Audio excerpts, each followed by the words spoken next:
सभी प्रेमी जनों को जय श्री परमानंद। जब से मनुष्य इस धरती पर आया है, अनेकों अनेक प्रश्न उसके मन में उठते रहे हैं, जैसे वह कौन है, किसने उसे बनाया है, उसका यहाँ आना एक स्वाभाविक क्रिया है या उसको बनाने वाला कोई और है।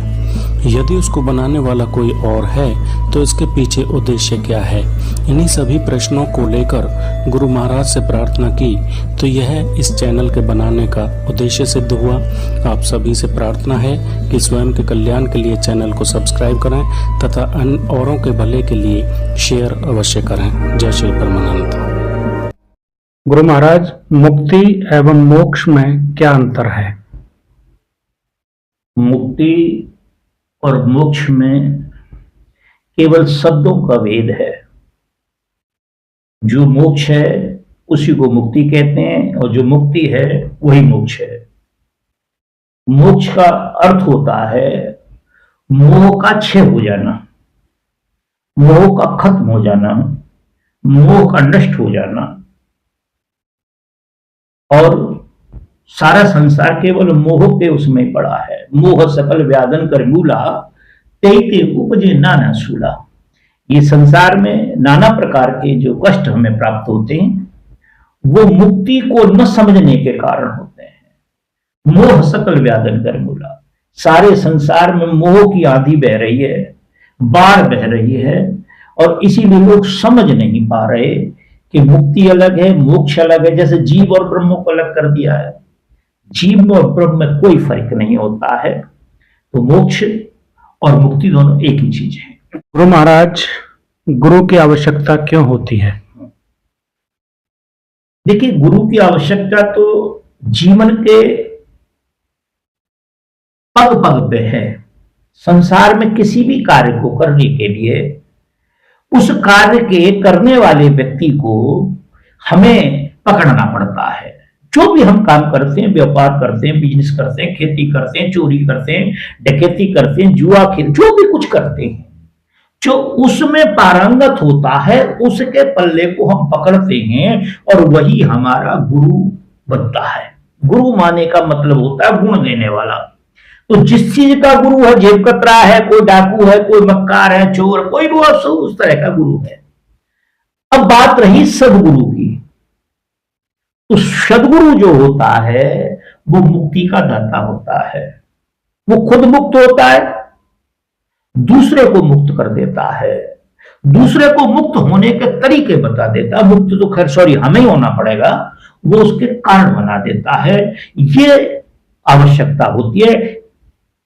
और आप चाहें तो कोई आवश्यकता नहीं होती है। आप यदि पहले से आपकी स्मृति है तो शायद कोई जरूरत नहीं। गुरु महाराज, अगर मनुष्य जीवन का सर्वप्रथम उद्देश्य मुक्ति है तो इसे प्राप्त किस तरह किया जा सकता है? नहीं, ये बात तो अपने आप में सत्य है। इस मनुष्य जीवन का परम लक्ष्य है परमात्मा की प्राप्ति। उस परमेश्वर की प्राप्ति, अपने आप की प्राप्ति का नाम ही मोक्ष है। और जब हम अपने आप को जान लेते हैं तो फिर सारे अज्ञान हमारे समाप्त हो जाते हैं। जैसे तुलसीदास जी कहते हैं कि जो सपने सर काटे कोई, सपने में हमारा कोई सर काट ले तो हम जब जैसे खड़े होते हैं तो सबसे पहले गर्दन देखते हैं, हाँ मैं ठीक हूं, बिल्कुल ठीक।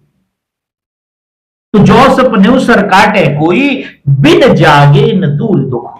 जब तक हम जागृत अवस्था में नहीं आएंगे वह दुख हमारा दूर नहीं होगा।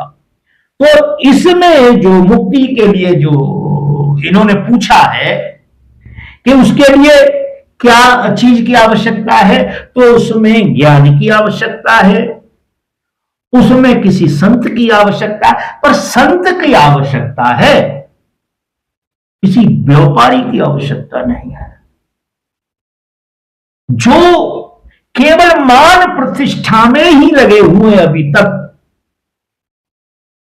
मैं थोड़ी कड़वी भाषा का प्रयोग कर रहा हूं क्योंकि मेरा ही डिपार्टमेंट है ये। जो मान प्रतिष्ठा की दौड़ में लगे हैं, जो मान प्रतिष्ठा से ऊपर ही नहीं उठ पा रहे, हम उन्हें संत नहीं कहते। हमारी भाषा में उन्हें भाड़ कहा जाता है। क्या कहा जाता है? भाड़ कहा जाता है, जो मंडलियों में हुआ करते थे। देखो कृष्ण बनता है, वो कृष्ण तो नहीं होता है, कृष्ण बन के गीत गाता है, नाचता है, कूदता है। कोई राधे बन के गीत गा रही है, रामलीला में कोई राम बन रहा है, कोई लक्ष्मण बन रहा है। क्या यथार्थ में राम और लक्ष्मण वो हैं? नहीं। इसलिए हमें संतों की जरूरत है, और संतों के बिना मुक्ति नहीं हो सकती किसी की भी। गुरु महाराज, चेतना का जागृत होना क्या होता है? चेतना का जागृत होना होता है कि जब हम चैतन्य हो जाते हैं, हमारी जो सुरत है, हमारी जो चेतना है, हमारी जो ऊर्जा है, हमारी जो आत्मा है,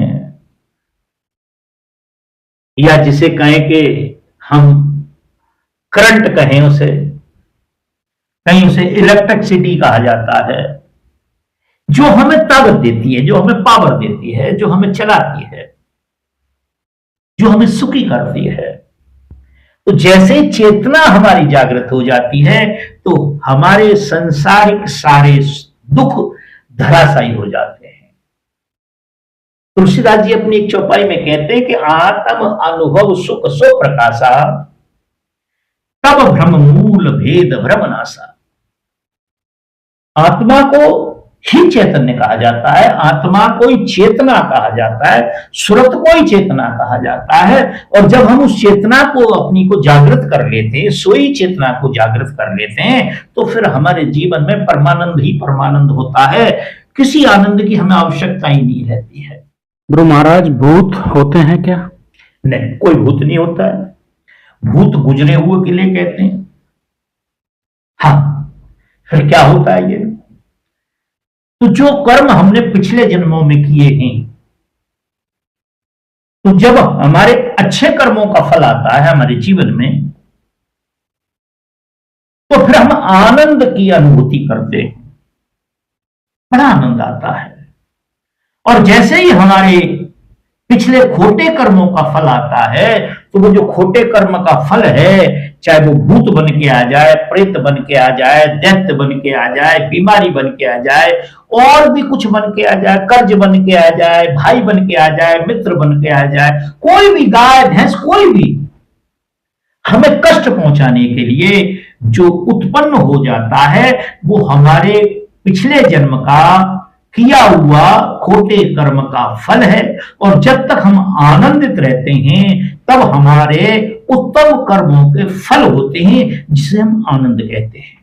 गुरु महाराज, धर्म और विज्ञान क्या एक साथ चल सकते हैं? नहीं, धर्म और विज्ञान दोनों हैं ही एक, चल नहीं सकते। चलेंगे तब जब जुदा होंगे दोनों। धर्म और विज्ञान दोनों एक ही चीज हैं। आप बाहर के विज्ञान को छोड़ दें, पहले अपने विज्ञान को जान लें। ये कान, ये नाक, ये आंख, ये हाथ, ये जिह्वा, ये त्वचा, सारे के सारे एक ही डीएनए से जॉइंट हैं, एक ही ब्लड ग्रुप से जॉइंट हैं सारे के सारे। जहां से भी आप ब्लड ले लें, एक ही ब्लड ग्रुप है आपका।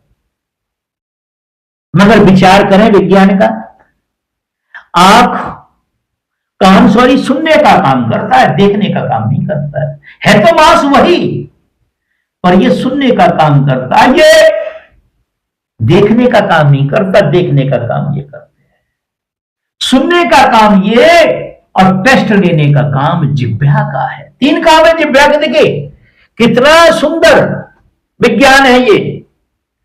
जो उसका अग्रभाग होता है वो टेस्ट लेने का काम करता है, और जो उसका मध्य भाग होता है वो भोजन को इधर से उधर करने का काम करता है, और जो लास्ट का भाग होता है, एंड होता है, वो भोजन को नीचे खींचने के लिए होता है।